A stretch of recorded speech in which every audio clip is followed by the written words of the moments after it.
made. So look at Jeff vaping. So Patreon people are watching this right now? Well, we'll put it up tonight. I see. Okay. Well, right. Hello. Hello to the special, the beautiful people. You know him as my boss, ostensibly, and you also know him as the head of the Vonhaessler Doctrine, which is on WSB Radio Monday through Friday from 9 a.m. to noon. I am also on that show. Full disclaimer there, but everybody knows Eric Vonhaessler. Welcome.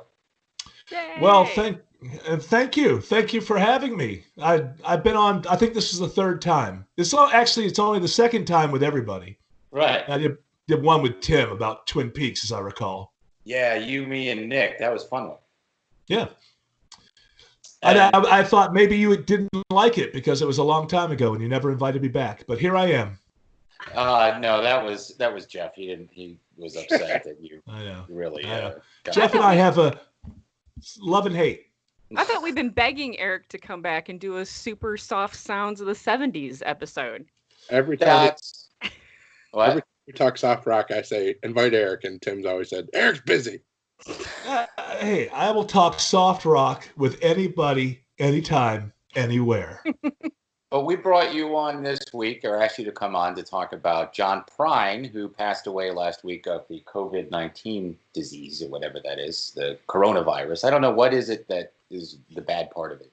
I think I call it COVID-19 because coronavirus has been around for 20 years and has been a part of other things. I don't know. I'm not an epidemiologist, but I call it COVID-19. And John Prine would be somebody who died of COVID-19 complications as a result, because he had a lot of underlying issues. What was wrong with it? Cancer and probably heart issues. I bet Jeff, do you know? I know he had. I think it was throat cancer was the big thing, and then there was another bout as well. So he was dealing with it. They took a chunk of his jaw out. A few years ago. Yeah. So, but my son, my oldest, 35-year-old, and his fiance saw John Prine, I think at the Fox Theater late last year, and they told me it was magical. So even aging and ailing, he obviously still had it. They said it was wonderful. So it's really sad. You caught me. I just stopped crying 10 minutes ago over this. So, but it's really sad. How old were you when you discovered him? Let's see. I think I discovered him the first time. I had a roommate who was a fan in the mid 80s. And so I was in my early 20s. And I had a round then, and then I kind of you know how it is. You sort of move on a little bit, but he put out an album I think about 94 or something, I want to say, called Lost Dogs and Mixed Blessings, I believe it was called. And it's just wall to wall, end to end. It was produced by Benmont Tench from the Heartbreakers and had more of a dynamic kind of production than a lot of his earlier stuff. Although he did a lot of different things, like the great ones like Neil Young, right. He was always, making different kinds of records. But that one just kind of blew me away, got me back into him. So I'm sure there are a lot of people who, know deeper tracks than I do, but it's that sort of 70s, 72 to 76 or 77, and then picks up again in the mid 90s. And so those are the two eras that I know best. And Jeff, when did you get into him? Because I remember you liked him a lot, didn't you? I wasn't aware of him until Natalie Merchant and Michael Stipe covered Hello in there. Oh, okay. And I was, a big REM fan, and I was in 10,000 Maniacs, and I was like, what is this Hello in there? I've never heard this before. And so I started checking out the rest of the catalog at that point and was blown away. Yeah, it's on his first. I think it's on his first album. I could be wrong. Like I say, I'm not an archivist, because a lot of it, he put out a best of album in '76 or so, which is a great place to start if you haven't gotten into him. So sometimes I confuse the track list from his actual albums with the best of, but I think I'm pretty sure Hello in There was on the first one. It may not have been, but what a beautiful song. I mean, that shows you the depth of what he had. He was very young when he wrote that song. Relatively young. Right. And it's just a beautiful. It's hard to listen to that song without kind of tearing up. If you just listen to what it's about, and I don't know how. Yeah, I don't know if you guys know it. Tim, I don't know if you know Hello in There. I don't know if you know. Oh, I do. Stephanie. Yeah. Stephanie, I don't know if you know it, but it's just a. Go ahead. Oh, me? Yeah, I didn't know if you knew it or not. I don't know that song. In fact, I'm gonna be honest and not try to be cool. I didn't know who he was until he died. Oh no, hey, it's funny because when people die, like it's almost an opportunity to go, hey, what's everybody talking about? But I would say go to the Best of John Prine, the one from '76. I think you'd be stunned. But Hello in There it's a song about passing old people on the street and that thing that happens where when you're young, old people just seem like they're from another planet. It's about really old people. It's not about 65-year-old people. It's about, 78, 82, 83. And it's a beautiful song about taking a moment, not just passing by or blowing someone off, but recognizing that that's a human being that's lived a full life. And most of society is just walking past them, not wanting to deal with them. And the song is just about stopping and saying, hello in there. Who are you? What are you about? And it's just, I get just thinking about it, John Prine does that to me. I'm an easy crier. I don't cry at things that are important, usually like funerals, but yeah, same. But like a turn of phrase or something will really get me going. But I know I'm probably talking too much, but I was texting with Kevin from Driving and Crying about it. And one of the things that I said was, like anybody that you really love and they pass, you start listening to more of their stuff again. And that's kind of the way that you deal with it. Because I never met the man. I mean, I'm crying because he died. A little silly, really, because I never met him. I didn't know him. But when you do that with everybody, but with John Prine, when you do that, it becomes almost a little bit easier because he tucked humor into his songs. He had an amazing sense of humor. And so I was sitting here on Friday afternoon after our radio show, and I was listening to his stuff and I was crying but I was laughing because there's just so many funny things in his songs. And then I came across online and I thought it was a tribute that Bill Murray had put up since he died. Turns out it wasn't. It's just the algorithm is pushing it up right now. It's from a couple of years ago. And I didn't know this story at all, but Bill Murray is telling the story that there was only one time in his life that he said it wasn't clinical, but it was the only real depression time in his life, like weeks strung together that he couldn't get out of a funk. And he was talking to Hunter S. Thompson, because that's the kind of life he lives. He was talking to Hunter S. Thompson, and he said something like, well, we have to start listening to John Prine again so that we'll laugh. And this is on YouTube. It's only like 2.5 minutes long. Bill Murray says he was listening to a very long album that had like 30 tracks, and he gets about 26 tracks in. And I'm blanking on who it is on Mars, so I don't sound like a great fan. But Mary on Mars, something like that. And he says about the 26th track. And Bill Murray said he was listening to it in the midst of this little crisis.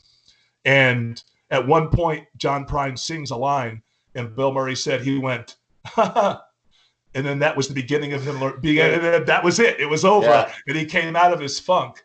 And it turns out that was put out a few years ago as a promotional thing for, I think maybe just last year for the last tour. But I just saw it now. And I thought that, wow, that's so interesting that I was just texting someone and saying the humor is helped me get through this. And then to see Bill Murray, someone from a complete different walk of life, talking about how John Prine's humor actually got him out of the deepest mental funk he'd ever been.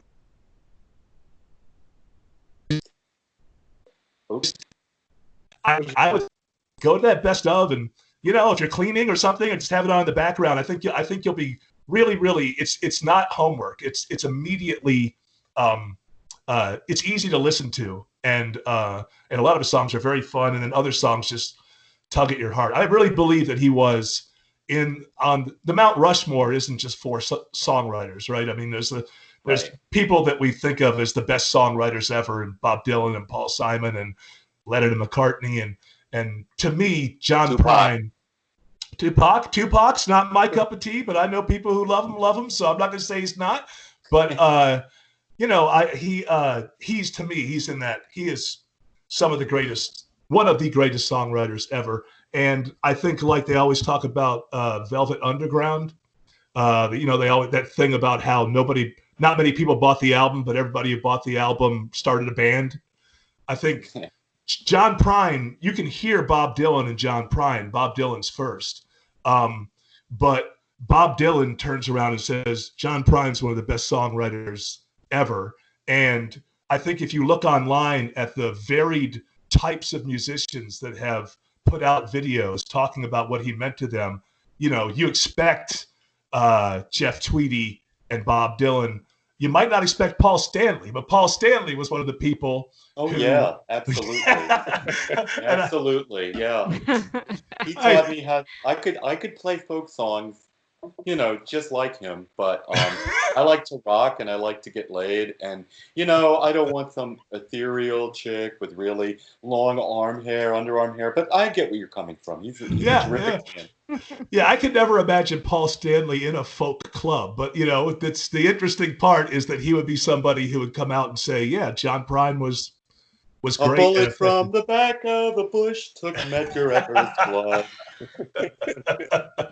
Eric, go ahead, Steph. I was just going to say, do you think, Eric, that, there isn't a lot of music made today that has that sort of depth and whatnot. Do you feel like possibly out of this whole COVID business that we'll get some really excellent music finally?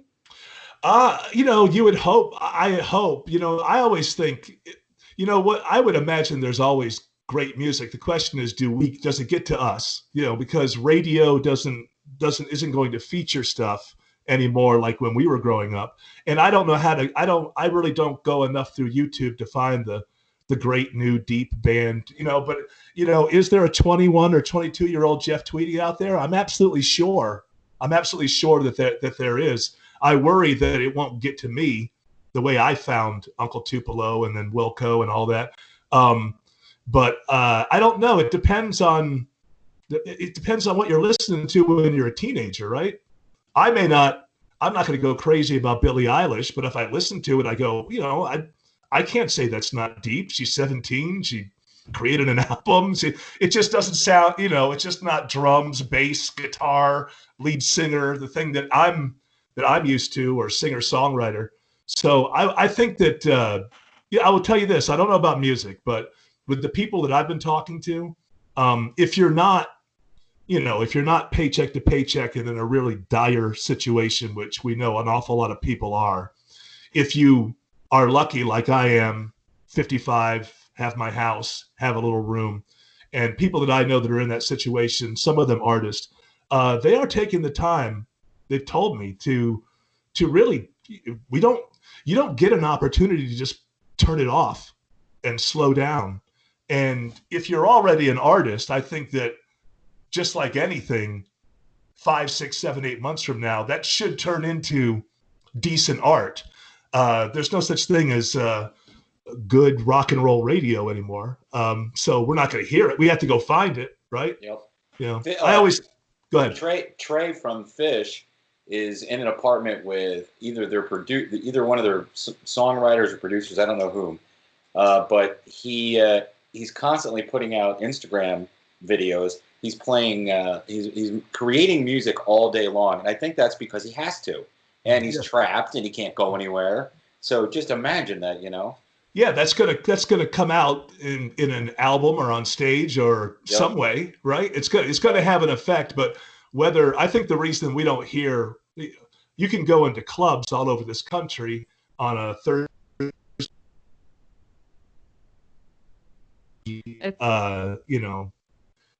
teenagers and young people in their early 20s, rebelling against the world, making great rock and roll. It's just not like it used to be, where the best of that stuff would actually end up on the radio and we'd hear it. I think those days are gone.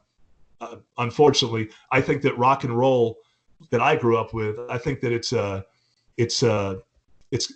like a boutique thing and becoming more and more. Like when I was a kid, people would be jazz aficionados. And it seemed like, and I think now as we get older, I mean, rock and roll aficionados, it's still going to be there, powerful, but rock and roll, it turned out, was not here to stay, unfortunately. Because when I was growing up, it was the biggest thing in the world. Rock and roll stars were the biggest stars in the world. Now it's venture capitalist. Martin Shkreli. Yeah, it's all. Yeah, the pharma bro. He's bigger than most the guys from the Strokes.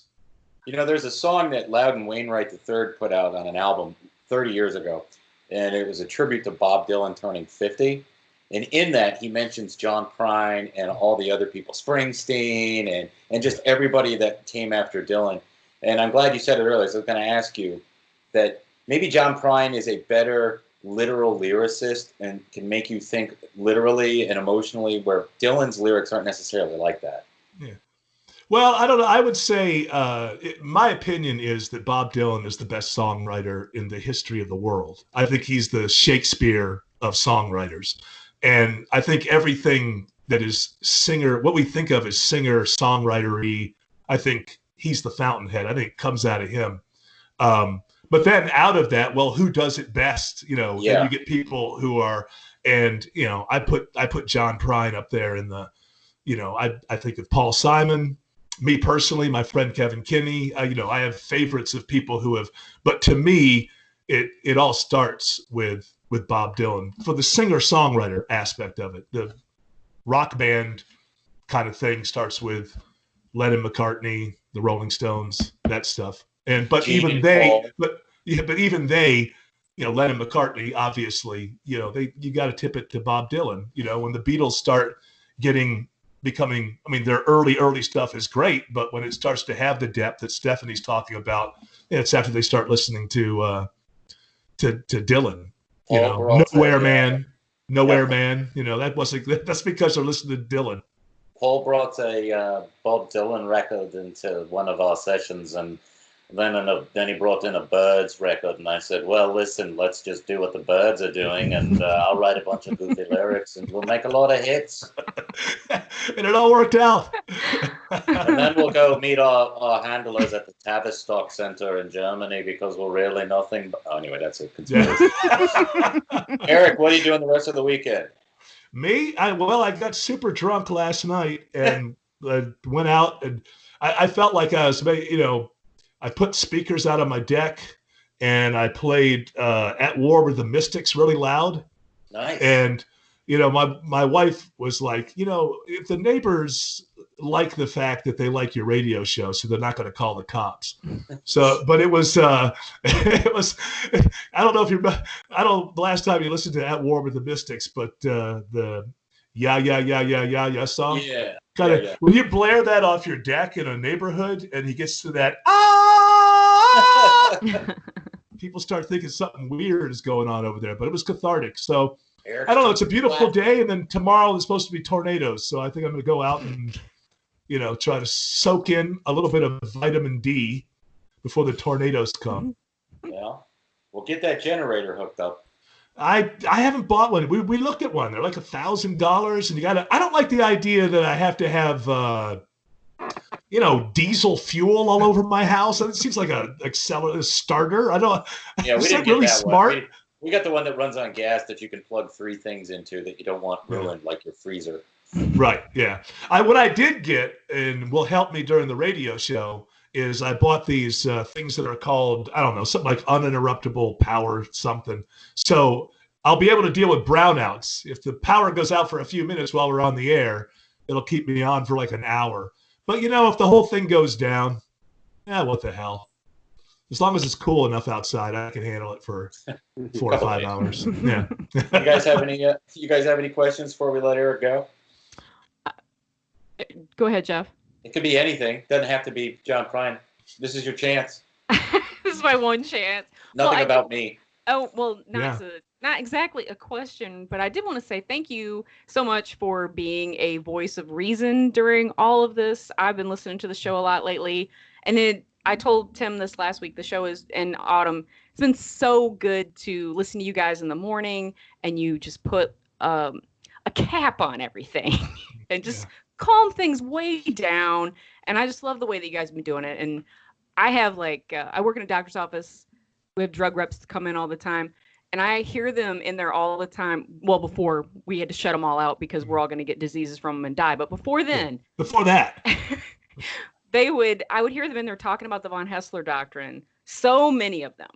And and they're from all different walks of life, super liberals, ultra conservatives, regular people like me that really don't have any sort of affiliation. So I just feel like you guys should be super proud of what you've done.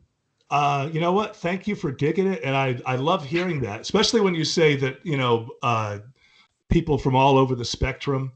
And I'm lucky to have Tim, obviously. I'm not just saying that, and Autumn and Jared and Greg and English Nick, because I think that, and I've said this before, and it may sound cocky, but I really think it's you have to be unique and you have to stand out. And I think what we have is we can do a good show that's compelling and interesting no matter what. So we don't have to bring the temperature up and scare the hell out of everybody all the time. With or without COVID-19, whether it's from the right or the left, or, Trump's the worst thing ever, or Trump's the best thing ever, and I hate you. I hate you if you disagree. I think that's what I'm lucky about, because maybe I would have gone to WSB if it was just me and felt like I had to compete, and keep people. But because we're able to do an entertainment show that I feel like is based on current events, the current events have to be there. But I don't care how people listening vote, and I'm glad that that's coming across. I want it to be a show for everybody, no matter how they vote. If they like to laugh and they're into current events, so we're never completely there. But hearing you say that and those stories from the people who come into your office, it makes me feel good, because that's exactly what the point is. Because I don't care. I don't dislike people who disagree with me on politics or who the best director of movies. I don't. It doesn't bother me that people disagree with me, and I think it's we have such what we were just talking about, like rock and roll. Everything's niche now. So if you're on television on a 24-hour news station, or you're on radio, everybody has to try to grab people by saying this thing. When I first got into talk radio, I was taught just say something that is definitive, and then say the phone number. And then you'll get the people who disagree will be the first ones to call, and then the people who agree with you will then call to defend you, and then you can just kind of sit back and the show will run itself. And now I've put that in your head and you listen to a lot of radio, a lot of it is run that way. But we actually come in, and I talked to Tim about this when we first started doing it. Remember the Dick Van Dyke Show? Like, you would see them writing in the writer's room. Yeah. I always wanted to be in show business. Like, we have a show. Let's go out and do a show, and let's hey, Eric, we gotta hurry up. Laugh. Yeah. Pickles. We don't know. So I'm glad that I think we're getting close to where we want to get to, where people, even though they're tuning into a talk radio show or station, there's not so much resistance. For a while, I had to be, I don't know about this must be another wingnut who has something to say. And people see it through that, and it takes a while. But it's getting to the point now where we're actually starting to get the reputation as just a good, funny show that is based on current events. And that's all I want. So I appreciate that. Oh, and I do have one question for you. Yes, ma'am. So you only have one soft rock song from the 70s. That's it. The only one that you can ever listen to again. That's what I was gonna ask. Is that what you stole his question? Well, Jeff and I have the psychic link, so you got is it telekinesis? Is that what that would be? Okay. Gosh, man, oh man. One, okay, it's got to be soft rock. Man, oh man. You know what? Because you put me on. Done think of 7 others, but it will be this isn't soft rock, that's glam. I was going to say something like Fox on the Run, but soft rock, there's something like bands like Paper Lace. Do they count? Yeah. Sure. Or like those was it Frankie Valli? Like, Oh, What a Night? Like those kind of songs. The Four Seasons. Oh, yeah. Yacht rock stuff. Yeah. I guess it's called yacht rock now. But who was that one? Turning something into gold. Who sang that? When the lights go down. Is that soft rock? I know I'm blanking on something. No. As soon as we're done, I'm going to go, damn it. I should have said that one thing. So you know what? I'm just going to go if it's got to be one. I'm going to go with Terry Jacks' Seasons in the Sun. There you go. You can't get all right, that's perfect. Yeah.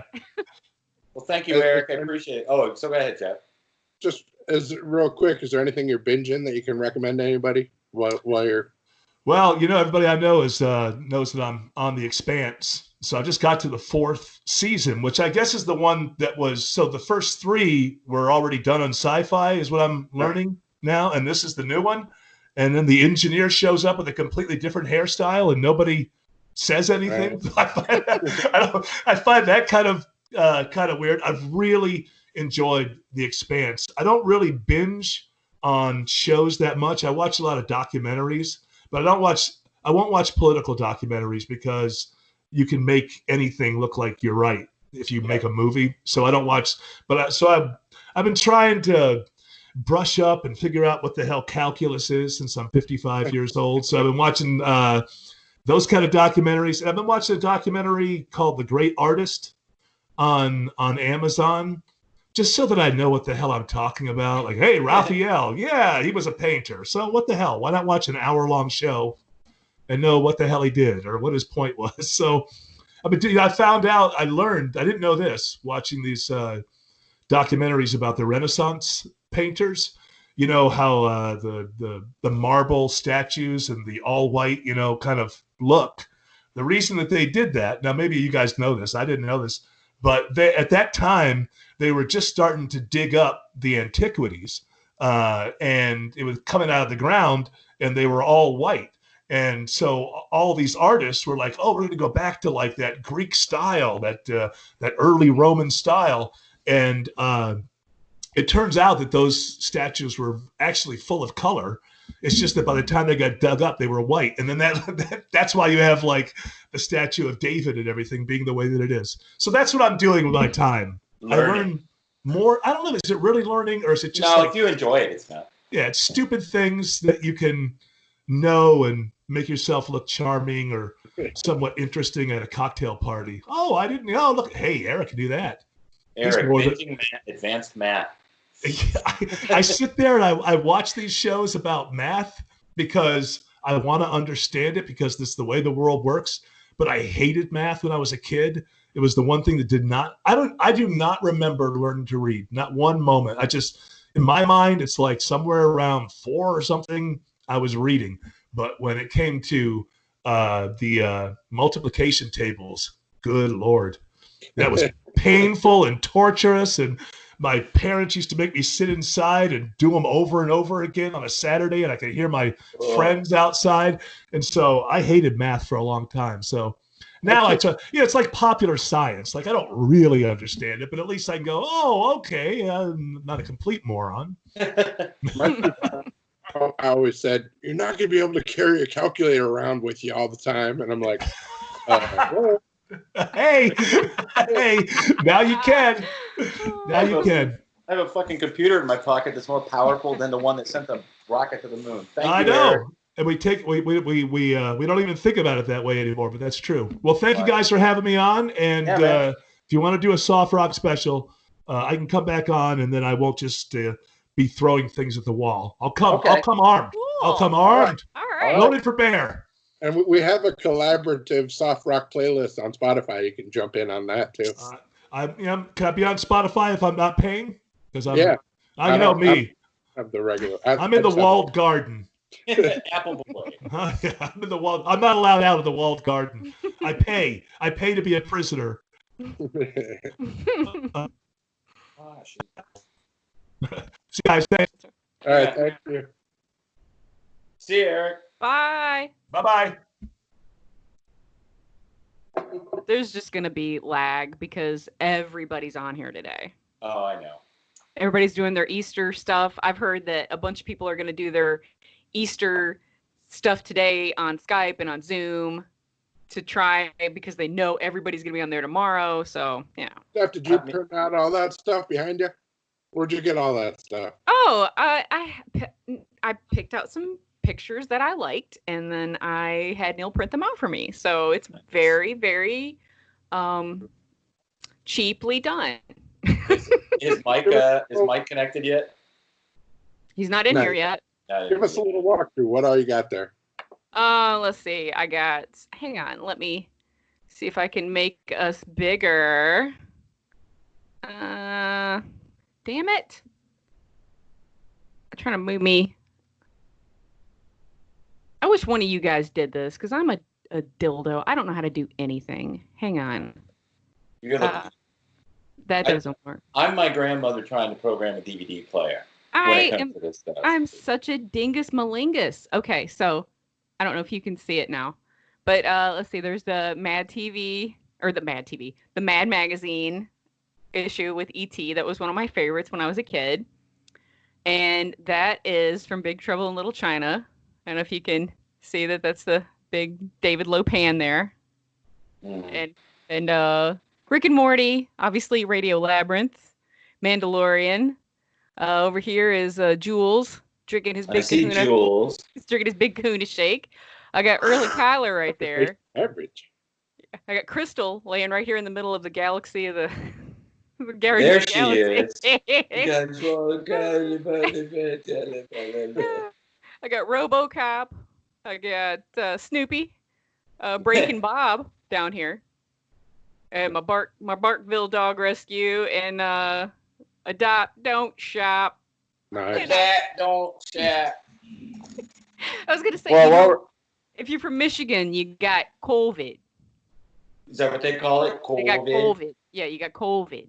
They got a weird governor up there. You can't even buy seeds at Walmart.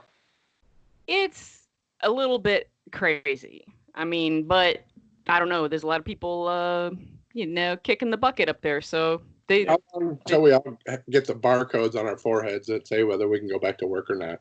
You got to wait for Bill Gates to get the shit created. Oh, right. Yeah, I'm thinking that we'll all be wearing masks well into Christmas. Don't you think? I don't know.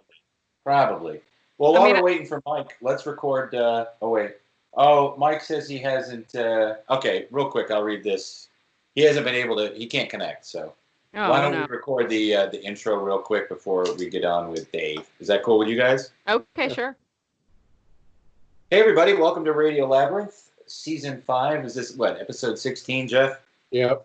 All right. Hey, today on the show we have Eric Vonhaessler, who is my boss and also the host of the Vonhaessler Doctrine, Monday through Friday. WSB. You can find it on the WSB radio app. You can all that. It's all out there. Gosh darn it. We were going to have Mike Hall on. Mike is the owner of Atlanta Pizza in Nero in Conyers. He's been a supporter of ours for a very, very long time, and we're encouraging people who live within driving distance to go get something to eat because he is open Monday through Saturday, closed on Sundays. So we were going to have him on. Go ahead.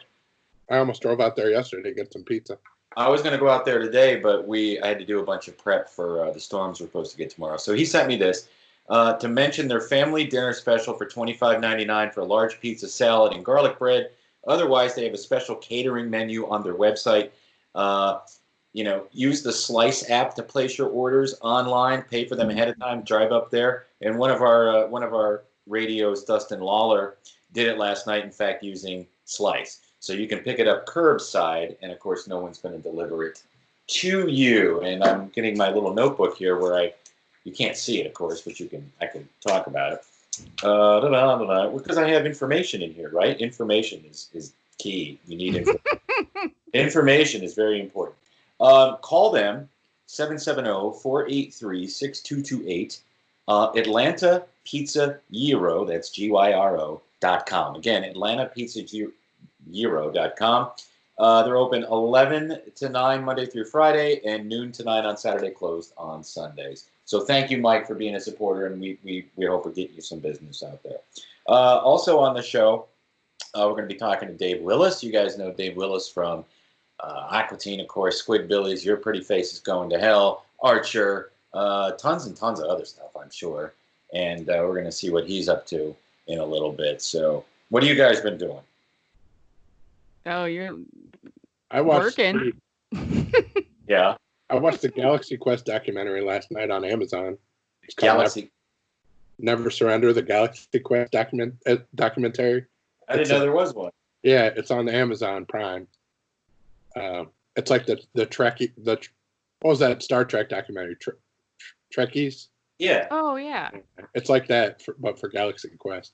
I love that movie. Yeah, I had no idea that Harold Ramis was originally supposed to be the director. That probably would have been a little better, maybe. It wasn't a bad movie, though. So. No, it's a great movie.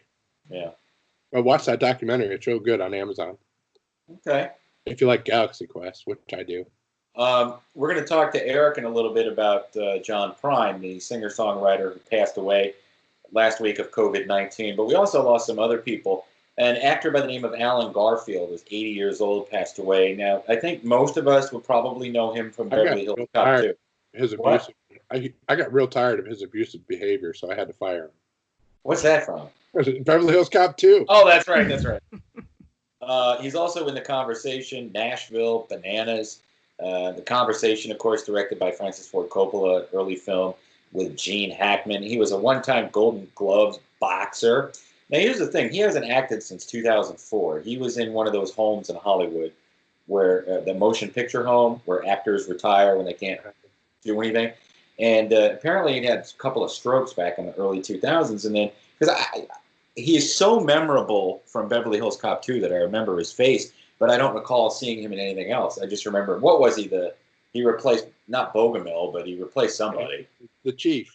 The Chief. Oh, yeah, the old guy that, is this the man who wrecked the buffet at the Harrow Club? Is there really an old actors nursing home? Yeah. Yeah, I mean, a lot of actors don't have any money, you know, like Bud Abbott died in one of those. Really? Oh, Yeah. that's so sad.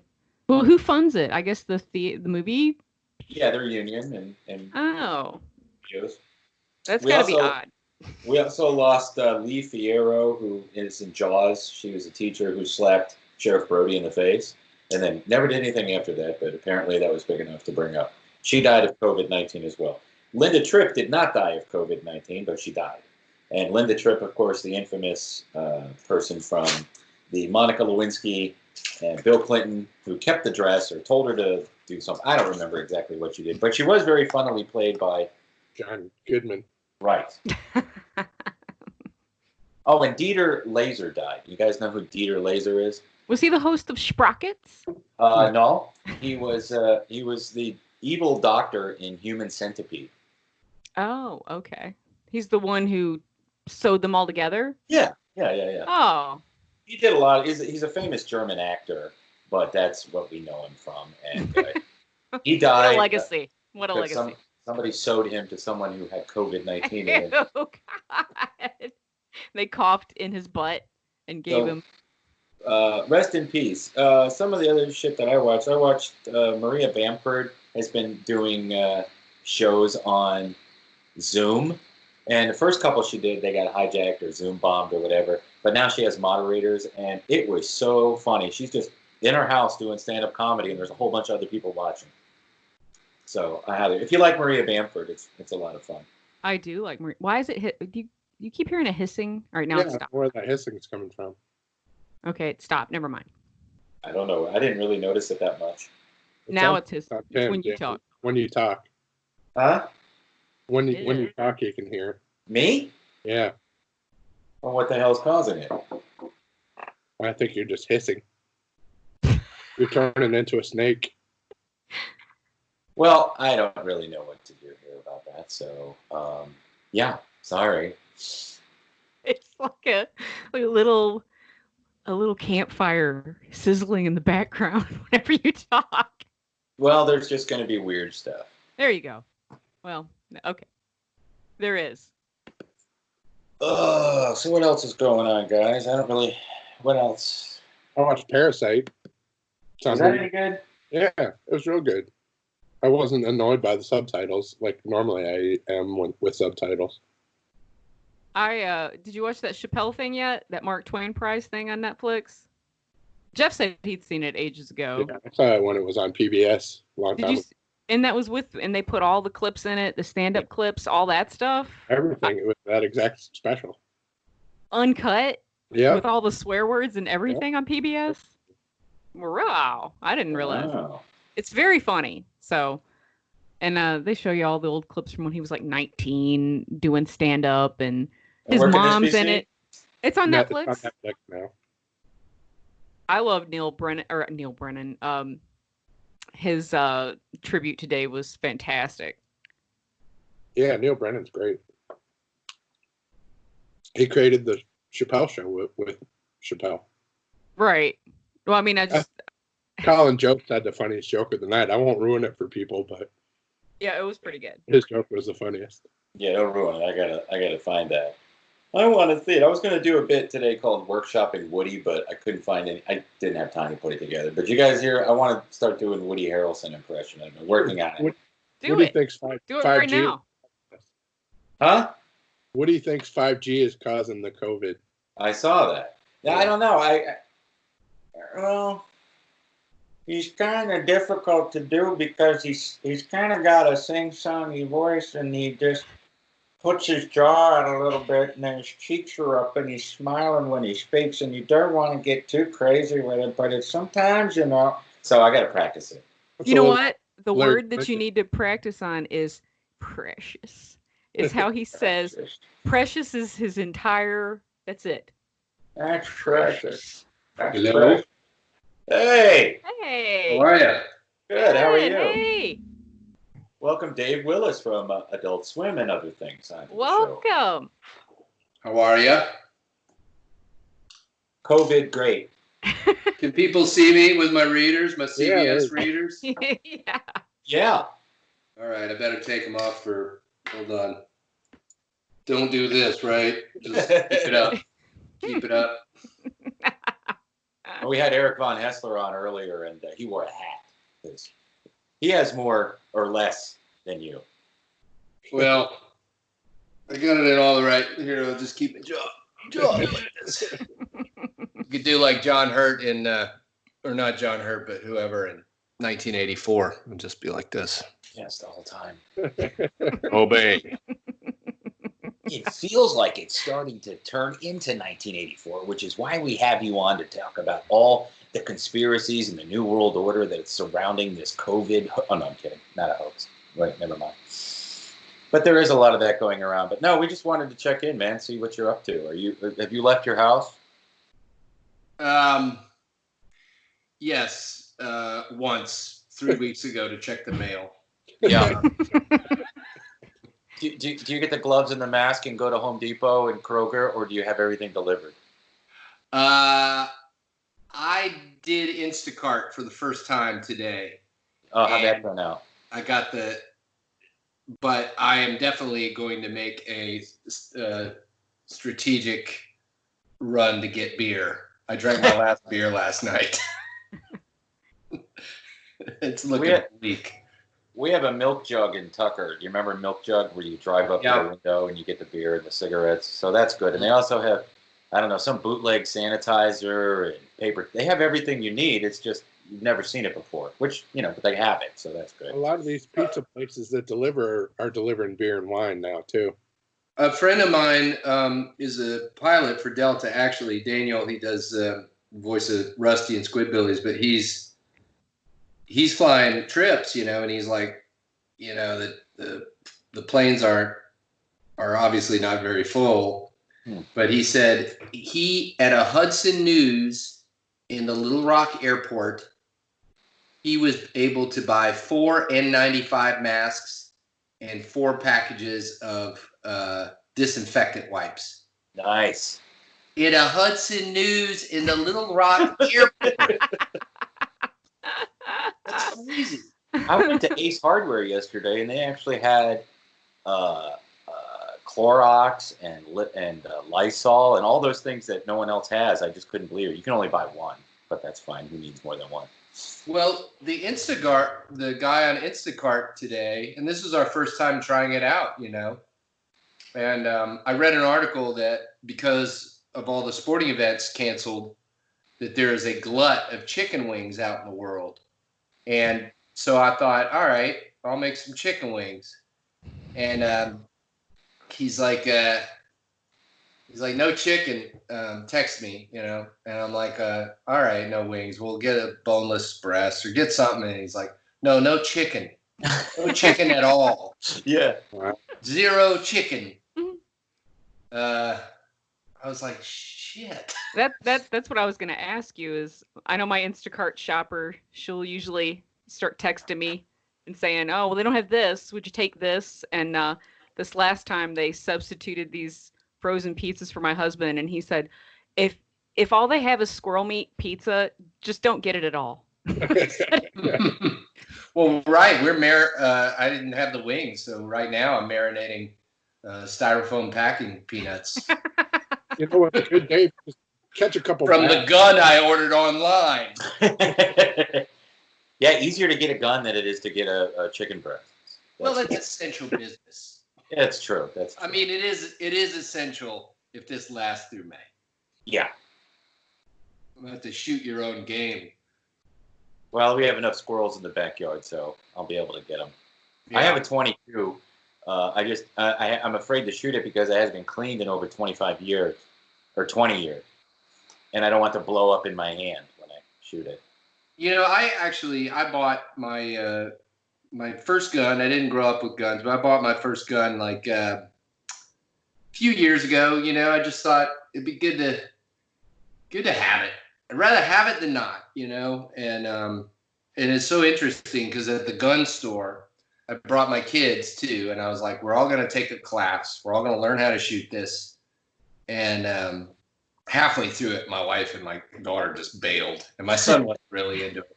But I thought the look of appreciation on the gun store employees' faces, the fact that I brought my children in and was, I mean, I'm not a gun nut, and I would, if I had it my way, I would take AR-15s out of everybody's hands except the military. But the look of appreciation on their face, like, look at this. This is a good father showing the kids at the right time how to handle and control a gun.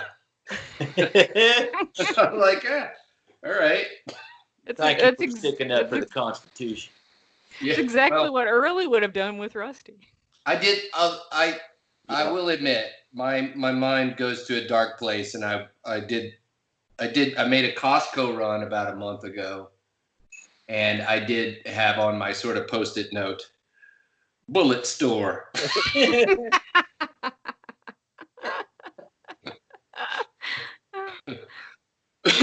Yeah, not great. But I was like, if it all goes to shit, I'd like to have more than one box of these. Yes. That's what I wanted to know is how would Carl handle this whole pandemic? Well, it's funny. I got bored and I had my son and daughter and I got the Carl of Meatwad puppets and we just shot some bullshit around here. We were talking about making some daily thing called a Meatwad moment. And, we shot some stuff. I don't know if it'll ever see the light of day or it'll just be a souvenir for, us to look back on this time. But,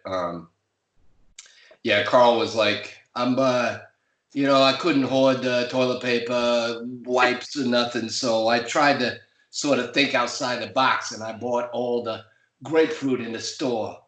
And I'm charging a significant markup on grapefruit and pearl onions. I got all the pearl onions. But the grapefruit are quickly turning into flies, so I'm starting to mark those down now. But the onions are good. They'll keep outside the fridge. So how about we say $100 an onion? Carl would probably keep, like, Carl would be the guy. Carl would be that guy that bought all of the wipes and disinfectant in 4 counties over, and then selling them for this crazy markup. Did you read that article? Yeah, those guys got in a lot of trouble. Well, first off, they were very dumb to invite people into their house to interview them about this. And the guy was wearing a shirt for the photographer that said, family business, family man. And I was like, oh, well, if I'm to assume that your T-shirt is correct, maybe you don't do this for a living where you sell hand sanitizer for $50 for a tiny bottle. I mean, what a just a bleak, and I haven't looked at Fox News. It's been so long since I've looked at it, but can you imagine they're probably selling, like, I'm sure they're doubling up the ads on get gold bars. I feel like by investing in gold is like an investment in Armageddon. You can't eat gold. You can't do anything with it. And if that's true, but you think you could trade it for, like, your child's life? That too. Uncle, straight out of Cormac McCarthy's The Road. Yeah. Like, paper money won't be worth anything, but these gold bars. I feel like it is just a vote towards chaos. Investing in gold at all. Yep. But whatever. When you're a creative person, like you are, how do you handle being cooped up? Are you able to connect with the people that you work with and write or come up with ideas, or do you just think, well, the world's going to end, there's no point in that? First off, I would like to, I haven't been paid for this, but I would like to make a plug for Kirkland Seltzer. Okay. Kirkland is the approved brand of pretty much everything I'm eating right now and drinking. I don't know, it's hard to kind of have it not sort of infect and dominate the conversation, like when we get together with other people and try to just sort of come up with a script. I mean, it dominates the conversation and it sort of finds its way into scripts. I mean, we're doing a little special for YPF, and Satan is just lying his ass off to all of his employees. And one of our characters, Benji, is like, let me see if I can find the line in the script currently, but he begs Satan for honesty, just once, some honesty and clarity. And then we did a Squidbillies episode where we're still working on it, but it predates this virus by quite a bit. And there's a lice outbreak in Duval County, and everybody is shaving and shampooing, and Early is the one person who refuses to do anything. And it becomes the realization of everyone in town that they have got to hold him down, shave him, and destroy every hat he's ever worn. And I was like, God, I wish we could get that out into the world now, because it's got there are so many echoes to what we're dealing with right now. And, but I mean, we're okay. I write with Jim and Alan over Skype every once in a while anyways. It's a little draining though to do it 5 days a week, but we're making it work. Yep. It's a different world doing a radio show from your office at home. It's kind of tough as well, but it beats being frightened of walking past everybody at work, which is what is happening to me. Just don't breathe on me. Can you imagine, but if I haven't watched a whole lot of the late night shows. A friend of mine said that it's clear that Fallon drinks too much and he doesn't like his kids. Yeah. I mean, can you imagine Colbert, I mean, the guy's one of the funniest people on the planet, but he, not doing his thing in front of an audience, it's just I mean, at least you guys, or you don't know if people are laughing in their cars or not, but those guys do it 5 nights a week in front of big crowd of people, and yeah, they have an audience. That's their thing. They play off of it, and they're so good at that. And they just have to sit there and just stare into the void. Conan's been doing a pretty good job from home, if anybody's checking that out. Who? Yeah. Conan O'Brien. Oh, I haven't. He has like one person on via Skype, like he had Adam Sandler on the first one. Oh, that's cool. That's cool. Yeah. I think the silver lining is, I mean, we've actually spent more time with. I mean, we did a jigsaw puzzle last night. I mean, that's how deep we're digging. Yeah. You know, and it's. What was it a jigsaw puzzle of? It's of this island, this Greek island, Santorini, maybe. I'm not sure. Lesbos. It's hard as hell to do, and I know that like the Amazon delivery guy.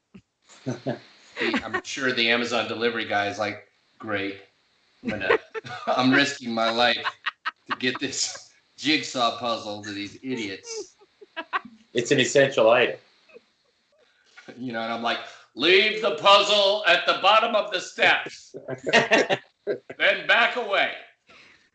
My mom texted me yesterday, or me and my sisters, they're in Detroit. They're like, she said to my other two sisters, I'm going to drop a ham off on your doorstep tomorrow. and then Amazon canceled my ant traps. We're like, nobody wants your ham, Mom. No chicken, but there's some painter's tape. Yeah, plenty of that. Never mind. Kid just canceled the. Any protein? There is. There's plenty of peanuts. No, they're gone. Dave, do you have anything you want to plug, or that you are working, charity wise, or anything before you go? Oh yes. I mean, obviously, this isn't masks or PPE or any of that, but I will send you the link to this. It's something called Virtual Tip Jar, which a friend of mine in Athens tipped me to. I don't know. Is this going to be out on video, or is this going to be? It's this. Oh, this web address is terrible, by the way. We'll put it in our description. We put it in there a couple weeks ago when you sent it to me, so we'll keep it in there. It's virtualtipjar.wixsite.com. Okay. /virtual tip jar. But it's this guy William Perry put it together, and it appears like he's got 6 different neighborhoods. I'm repping for the Virginia Highland one, but 6 different neighborhoods of just bartenders, waiters, and it's really just a Google Doc. You can just Venmo or PayPal or Cash App people directly if you were going to go to dinner tonight. Maybe just split it up and send it to some waiters and waitresses from your area. It's legit. It doesn't involve me. It goes directly to the person, and those people are getting hammered right now. So yeah, anything you can do is good. So yeah, that's the one I'm doing. I mean, I donated to UNICEF though too, which is legit, as we all know. So. Oh shit! I touched my face. Yeah, you better go sanitize. The other day I felt bad. I was donating money to Feed the Children, which is an organization out of DC. And I had to call them and cancel, and it just felt like shit because you're on hold forever, and then we need you more than ever right now. Yeah, I gotta cancel my $20 a month because I need to buy toilet paper. Goodbye. But they're like, where did you find toilet paper? Yeah, well, hey. At Milk Jug. Dave, thanks for coming on with us. And hey, thanks for having me. Stay in touch, man. Be safe. Let's circle back. Yes. Let's circle back in a month. Don't worry, we're gonna open the academy next week. Okay, it's gonna be wonderful. I wish you and Dana could get a. What's that? You do it without me. Yeah, me too. That's the craziest thing about it is he really, I mean, how much? I guess he's got some power to open it up, but I mean, it's all sort of states and local, anyways, and isn't it just everyone's sort of judgment? You know? Yeah, I feel good. I think I'll just go to the store. I'm waiting for the doctor. Yeah, I'll go to the store if Trump tells me it's safe. Yes. He scanned it with his bacteria specs. That's right. I'm waiting for Eric to tell me. Eric Trump. It's fine. Go. All right, man. I don't know, man. I hope this thing gets knocked down in the summer. But you know, we'll see. All right, it's starting to take a dark turn. I'm gonna dip out. All right, Dave. Thanks. All right, Dave. Thank you. See ya. Hey, Mike. Hey, guys. How are you? Hey, sorry I jumped in out of the blue. I think you were in my spam folder, Stephanie. I don't know how that happened. Oh, well, I mean, I do. I mean, I'm garbage, so. Steph is full byproduct. It's Mike Hall. We talked about Atlanta Pizza and Euro earlier, but I'm glad you were able to make it to the show. So tell everybody what's been going on with you and what kind of services you're providing. Well, I'm not nearly as interesting as Dave Willis, but Get at it. That dude's from Conyers, isn't he? By the way, I think he's. Yeah. Yeah. I want to. He went to Conyers High School. I should have asked him. It's Rockdale High. Yeah, Rockdale High. He's never been to my restaurant anyway. Well, no, we're still open. We're doing the curbside, and we had the head of the Radio Shack. It was there last night picking up. Him and his wife are picking up curbside. So That would be Dustin Lawler. Dustin, that's right. I almost made it over there yesterday. I didn't quite. I know. I'm sorry I got your message late, but yeah, let me know. Make sure that you let me know that you're heading my way, and I'll take good care of you, Jeff. I promise. I think one day this week after the Vonhaessler Doctrine, I'm going to come out and I'll give you a heads up. Okay. Yeah, me too. I like that, guys. I'd love to do my little part to help you guys get through this crap. Well, you've been such. Go ahead, Steph. Sorry. No, I was just gonna say, are your people? Are they using that virtual tip jar? I signed us up for something I saw online.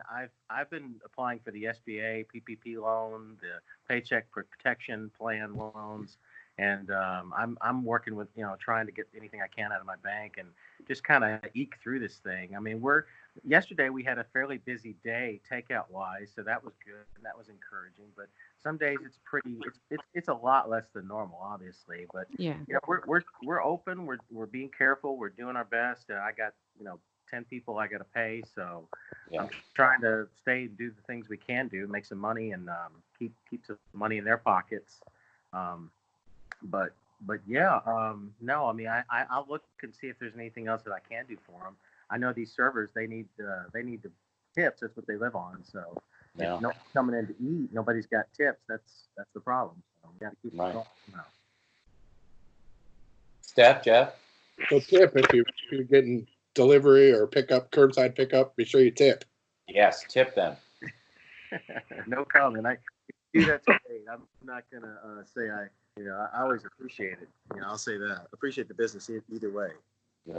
I want to know the scoundrel, the absolute jerks that are luring these Instacart shoppers with a big tip and then changing it to zero afterwards. Oh, that's so crappy. And how is Instacart allowing this? I don't understand why they're letting this happen. This kind of time shows the best and the worst in people. Yes. And that's a shame. Yeah. I see it constantly. I was out there today hustling a little bit. And, if some people are so great, they'll say, oh, if it's, your bill's $21, say, here's $30, keep the change. I'm like, whoa, thank you so much. Really appreciate it. I'm gonna make sure the cooks get, we're all sharing this. And they're like super nice. Everybody's super cool. But then you get some people and it's like, he's waiting on his 21 cents a change. So, it's fine. It's all good. I'm still getting business. So I'm not gonna badmouth them per se, but right. Give us your hours and your website and how to get in contact with you. Oh, there we go. Sorry, this is my first time using Skype on this phone. Okay, so you look good.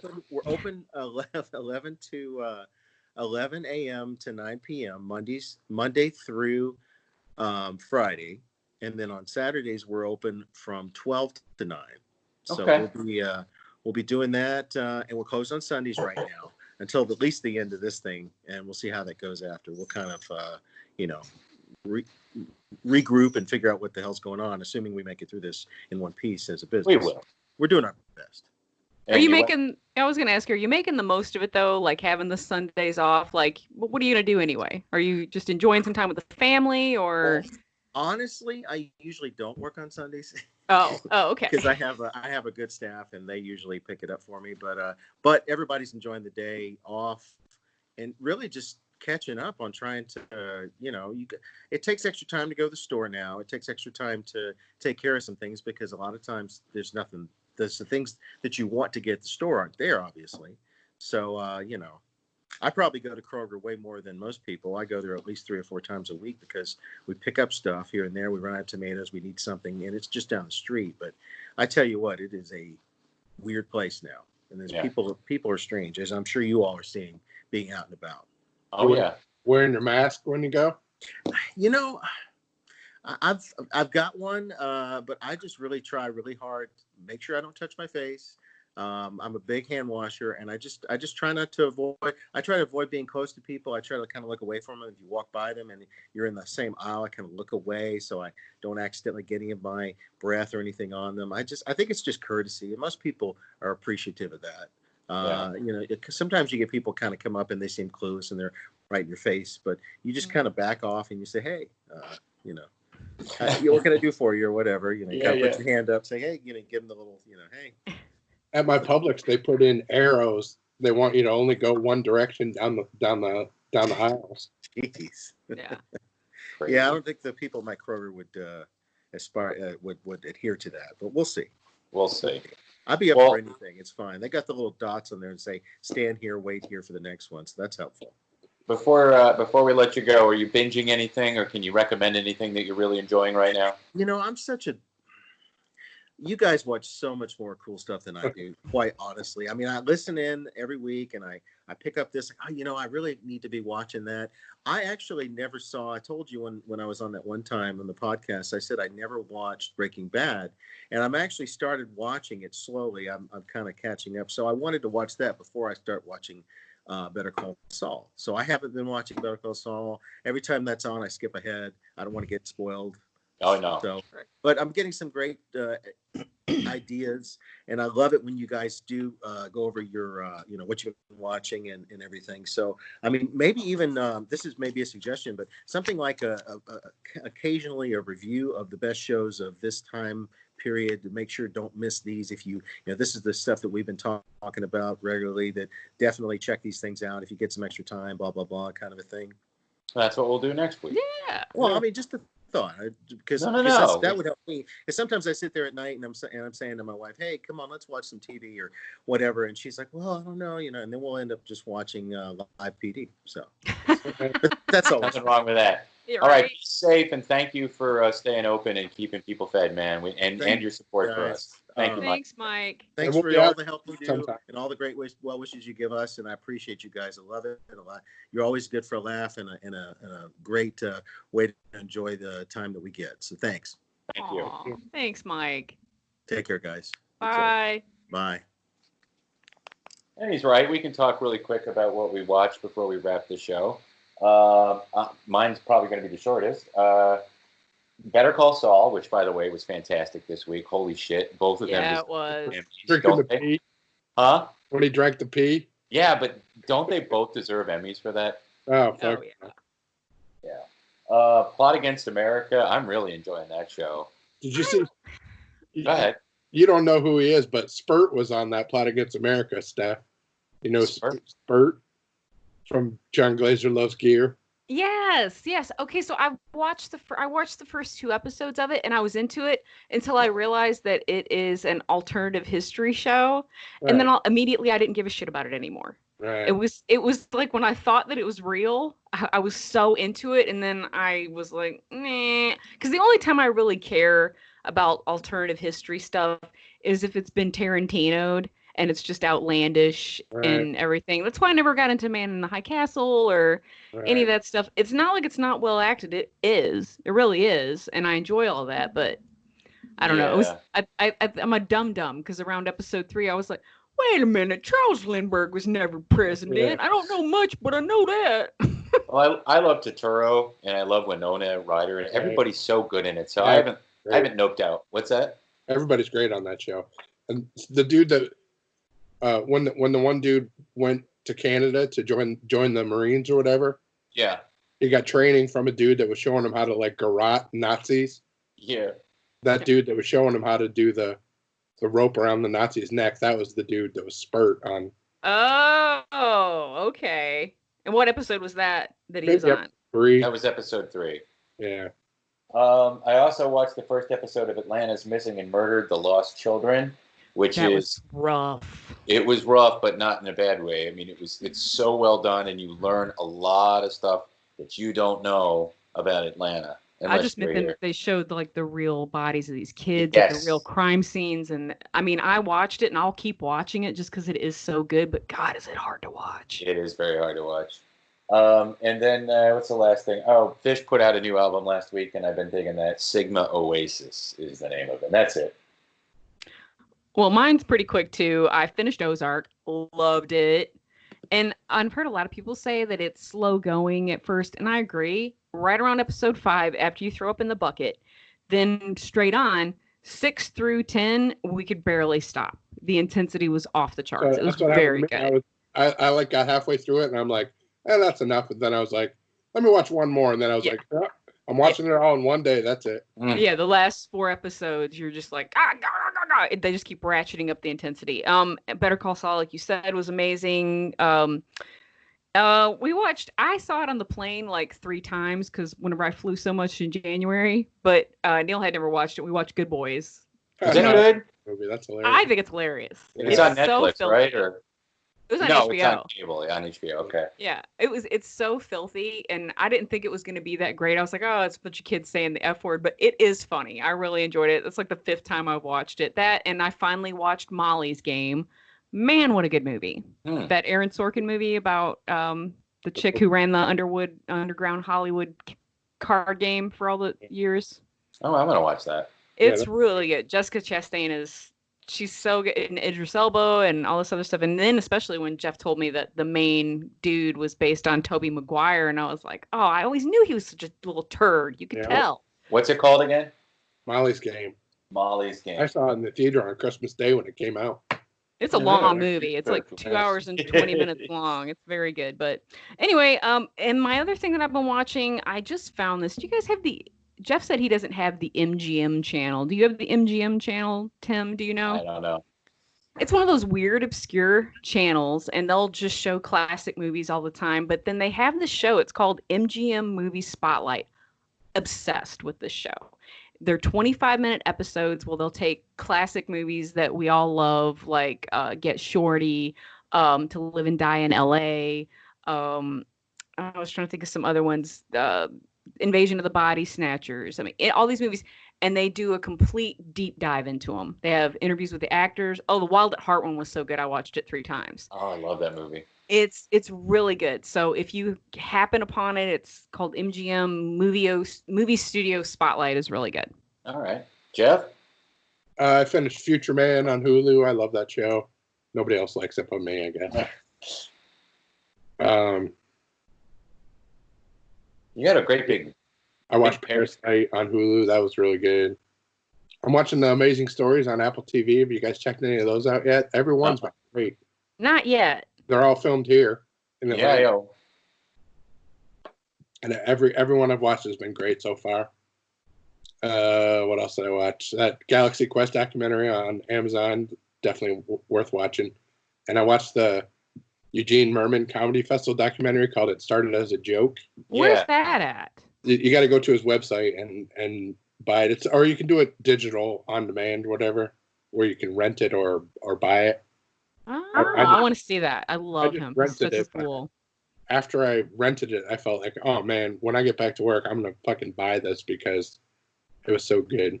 That's cool. I felt guilty that I only paid $4.99 for it.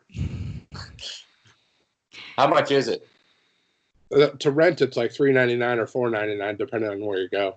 I think Louis' special was $11.99. Steph, I know you're probably itching to buy that. I don't, I'll watch it when it's on, but no, I'm not like going crazy. I don't care. I mean, I don't hate Louis. I don't hate him or anything. I mean, I don't think anybody really even gives a shit about him jacking off at all now. No. Vox does. I gotta wait and buy that when I get back to work. All right, Steph. Anything going on with adoptions right now with the animals?